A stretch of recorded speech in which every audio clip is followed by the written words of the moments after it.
আসসালামু আলাইকুম। কেমন আছেন সবাই? আশা করি আলহামদুলিল্লাহ ভালোই আছেন।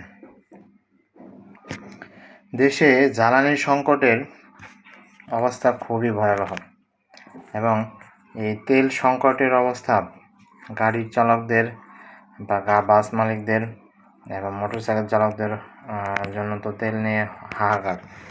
অনেকেই তেলের হাহাকার দেখে অনেক জায়গায় মারামারি হচ্ছে, কাটাকাটি হচ্ছে।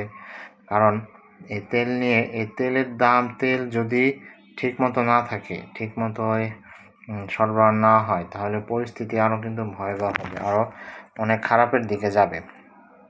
এখন যাই হোক, এই তেলের অবস্থা যেহেতু অনেক খারাপ, এই তেল যদি এই কয়েকদিনের মধ্যে বা কিছুদিনের মধ্যে সুরাহা না হয়, তাহলে যে এই পরিস্থিতিটা কীভাবে সামনের দিকে যাবে সেটা আসলে বলা যাচ্ছে না। কারণ আপনারা জানেন, এই তেলের দাম তেল যদি ঠিকমতো না থাকে, ঠিকমতো যদি না আসে, তাহলে কিন্তু এখানে অনেক সমস্যা হবে। সব ক্ষেত্রেই এর প্রভাব পড়বে। বিভিন্ন জায়গায় বা বিভিন্ন তেলের পাম্পগুলোতে মোটরসাইকেলের গাড়ির লম্বা লাইন, এবং তারা ঘন্টার পর ঘন্টা দাঁড়িয়ে থেকে তেল নিচ্ছে, এবং অনেকে পাচ্ছে, অনেকে পাচ্ছে না। এটা নিয়ে আসলে খুবই একটা হাহাকার একটা অবস্থা হয়ে যাচ্ছে।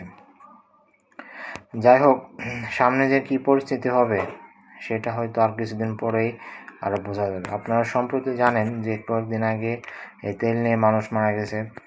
আবার অনেকেই শোনা যাচ্ছে অনেকে তেল কিছু মজুত রেখেছে নিজেদের বেশি দামে বিক্রি করার জন্য।